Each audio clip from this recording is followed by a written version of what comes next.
I'd like just to introduce Des and Marcos, who will be your presenters for this segment of the First Gen Scholars Welcome. So y'all could go ahead.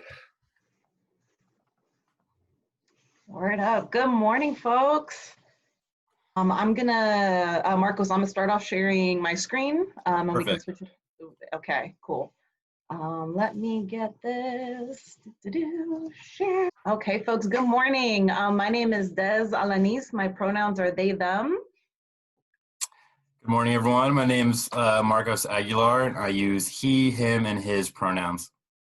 And we are going to talk to you. We're going to give you some rapid fire information about stuff you should know about the library and services that are going to be available to you during this quarter of remote study.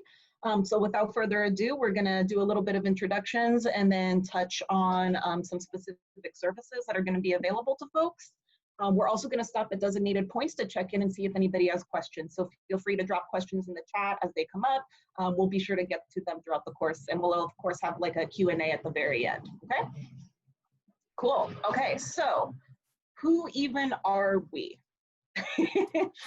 So as I mentioned, my name is Des. I'm actually a first-gen college grad. I majored in political science and gender studies at UC Davis, go Aggies.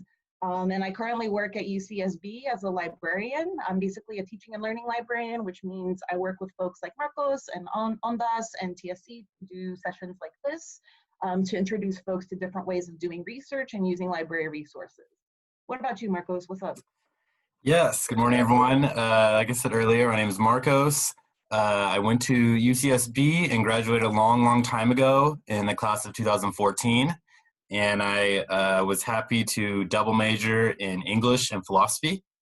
And now I work full-time at UCSB Library, managing our ethnic and gender studies collection. So that's really important things like Black studies, Chicano studies, feminist studies, and these other groups that need representation. And the other part of my job is working on outreach with an emphasis on student success. So that means making sure that everyone here knows how awesome the library is and that the library knows exactly what you need. So at the end, we'll repeat, but please come back to me or Des with any questions or concerns in the future. We'd love to help out. Yes, and just to reiterate what Marcos just said, if you remember nothing else from this presentation, remember that Marcos and I are available to help you, and we'll be putting up our contact info at the end. So if you have any quick emails after the session, feel free to reach out. Cool, so let's go to, so these are the 4 things that we're gonna focus on today. We can address other things in the questions, but we're gonna start off with how to actually get help from a librarian and how to access electronic resources from the comfort of your home or wherever you're doing work. So Marcos, tell us what can a librarian help with? Yeah, so a librarian can help with a ton of things. Some of them you might be familiar with from your previous institution, whether that's high school or a city college or another university. But a big question that comes up is if you're writing a paper, how do I cite things? How do I have sources? How do I find correct sources? A lot of this can be done on our own, but librarians are experts in this, and so it just helps a lot. So say if your instructor wanted you to do an APA citation, and you don't know how to do that, or you haven't done that ever before, you can speak with one of our friendly librarians and get some help. They can also help you find sources, evaluate your sources, and even further to refocus your question, your research question, and create a really good topic. But there's a couple different ways to reach our librarians. So on the screen here, we have listed chat, email, and consultation with librarians. So Des is showing us our library's website that has a ask page. And so if we see here, there's a little ask by chat, and this allows you to speak with a librarian instantaneously. And it's a really good last minute effort and a really good any minute effort. You won't necessarily always be speaking with a UCSB librarian. It's a service that we share with many other libraries, but you will be speaking with someone educated on the matter. So it's a great resource. Then we have Ask by Email, in which you can submit your question via email, and a librarian from our institution will look at it and answer it within 1 business day. It's usually the next day at 9 a.m. Really great resource. I've used it a couple of times, even since when I was a student and I worked at UCSB Library, I'd still use this just to get a more formal answer. And then our last service is in which you can make an appointment with a librarian. And this, you have two options. You can kind of go to the general pool and try and get an appointment with a librarian. And because we're not in the building, we're not on campus physically, we can meet with each other via Zoom like we are right now. So you can get a general appointment and meet with a librarian very quickly, usually within the week, if you just kind of go for your free time that coming week. If you know what your topic is, you know what your direction of research is, you can focus in on these different subjects we have here on the side. And so once you click on one of these subjects, it's going to show you that Angela Chikawero is our librarian for Black Studies. And here we can see her appointment slots for Friday, October 2nd. And basically you click on one of these, it takes you to the next page. And here, similar to the Ask email page, you put in your information, and it's really good to describe your question and your direction. And that's why it's really awesome that we have this document uploader. So say if your professor emailed you an assignment with a PDF and the whole question's on there, everything you need, it's a really good idea to share this with a librarian, and they've probably seen it before. And if they haven't, they're going to know how to pick it apart and find the important details, the important questions to answer. So these are our three main services right now. You can be in contact with a reference librarian, and they're incredible. I totally recommend it. Even if you know how to do all this stuff very easily, it's always a good idea to speak with a librarian. It's just going to make your work stronger. Yeah, and just to kind of jump on what Marcos is saying, it's never too early to meet with a librarian too. If you get your assignment and you like have an idea of maybe like a couple topics that you want to research, but you're not sure how to get started, sitting down with a librarian can actually be really helpful, because some of the stuff that we can help you with is helping you figure out, okay, what kind of sources would you need to study this topic, and then how to help you find them. So it's always good to reach out to us early on in your project and then as needed. Cool. All right. I'm going to take over the screen sharing for a moment to speak about accessing the library from home. So let's see. Let me go to this tab. Go share. So here we're looking at just your basic internet browser, and you might be thinking, how do I get to these things? I can't go to the library physically. Well, I'll just walk you through a basic search. So I'm going to go to UCSB Library. And we're going to go here, and if you know our URL, it's www.library.ucsb.edu. And if you don't know it, you can just Google us, UCSB Library, and we should be the top result. So from here, we have our library's homepage, and there's a ton of information on here. These little bubbles are different places you can search into, but let's say you just completely missed the bubbles. And let's say you have a paper about Shakespeare. Well, we're going to type in Shakespeare, and even if you spell it wrong, you're going to get some help. We're going to search. It's going to take us to a new tab, and this is looking in our catalog. Here, we can even correct our spelling. I spell Shakespeare wrong all the time, and I graduated with honors from the English department, so it's totally normal. So we'll click on Shakespeare, and we have all these different kinds of sources. We have a journal, access online. We have something that we're not really sure, multiple versions. We have an audio file or book, and then we have a book, but this book says access online. So if we really wanted this Shakespeare titled book that's available online, we would just click on the title. This is going to take us to the full record, and then we're going to have a couple of different options that come up. Because I'm already signed in, I believe, it shows that I have access. Let's see. No, I'm not signed in. Shows I have access, but it's probably going to ask me to sign in, and the way you sign in is just with your net ID and password. So put that in.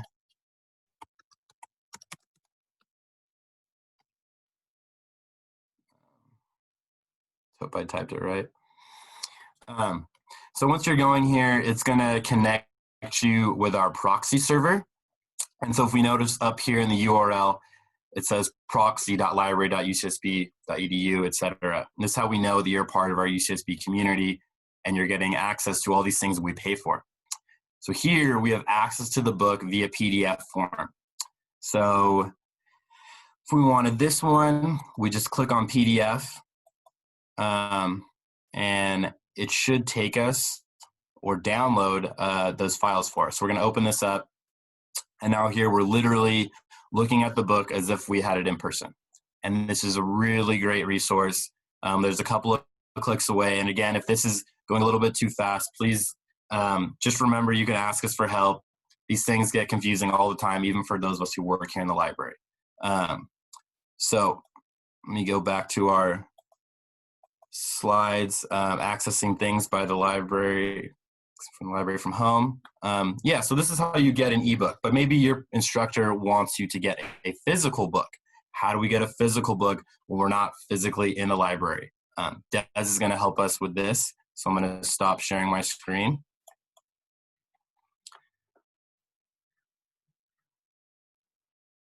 I think you're on mute right now, Des. Oh, man. Okay, thank you, Marcos. So you want to check out an actual physical book from the library. Now, our library is closed right now because of the pandemic, and we can't really safely reopen to allow folks into the library.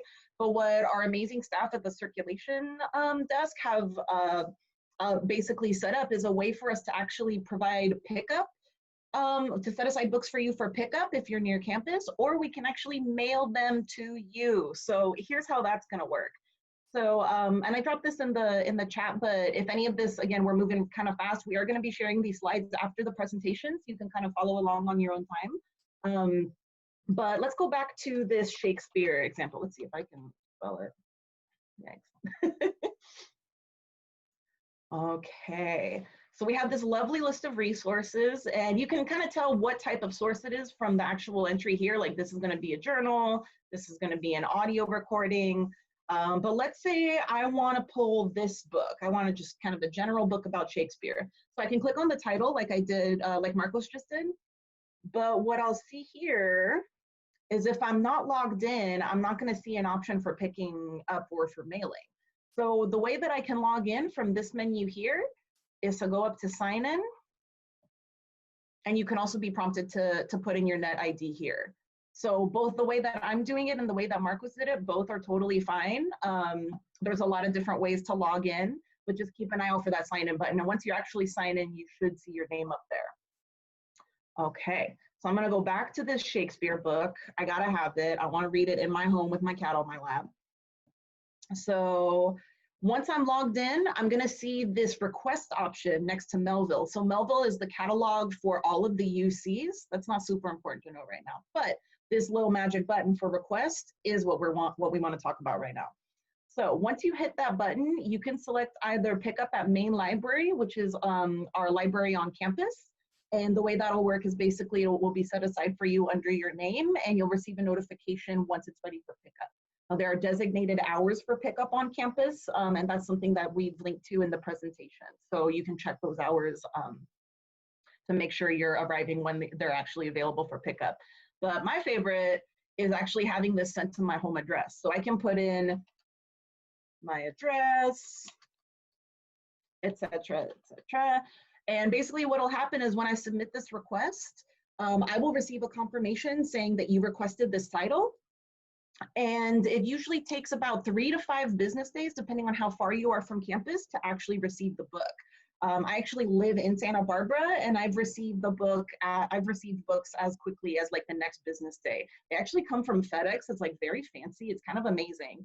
And the other important thing to note is that this is provided at no cost to you. So, and another question that folks have often, you know, especially with the library being closed, is okay, well, like, what about due dates and overdue books? So because of the campus closures, we're actually extending folks' due dates as far as possible. So you can, if you're near campus, you can drop them off in person. But if not, you can hold on to them. I believe all the due dates have been extended to January as of now. Okay, so that's, let's see, how are we on time? We got a couple more minutes. Before I jump into course reserves, do we have any questions from our attendees?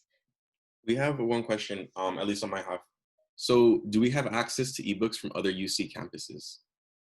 That is a great question. And yes, you do.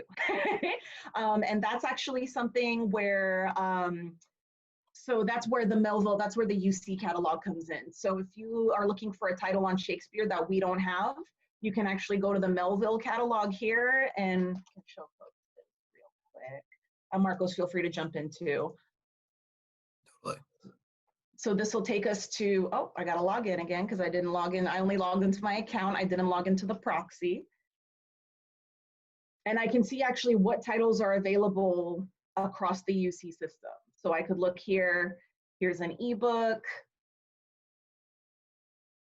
And this UC eLinks button, this is like jumping a few steps ahead, but UC eLinks, if you're in our like article databases and stuff, that's what's actually going to get you access to the item. Let's see if this will work for me.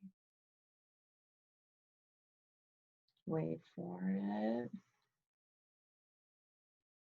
Yes, so you'll be taken to this, and even it may be available through one of our UC partners, or it may be available through a portion of Google Book Search. So that would be one way to go about actually observing a title that another campus has.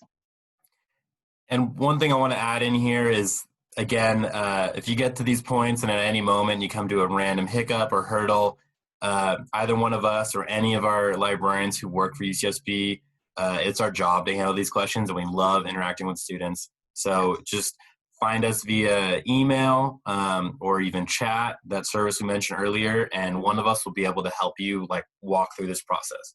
I've done it a million times and I still come into problems even when I'm trying to help people.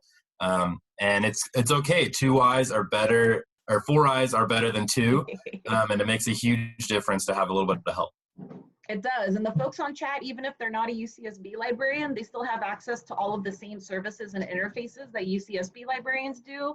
So you can actually kind of follow along with someone on chat as they're guiding you through the process. Any other questions, or should I talk about textbooks? We do have one more question. Okay, yeah, let's do it. The question is there a limited amount of books that are available to be mailed to our home address?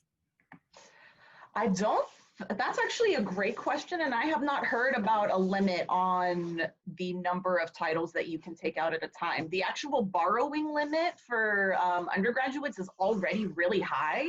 I think you can check out like at least 50 books at a time. Yes. So that would still, those same lending policies would still apply. So like use this service. It's also really important for us to know, like when we go through the sort of staffing to offer these services, that people are using them. So like, don't be shy.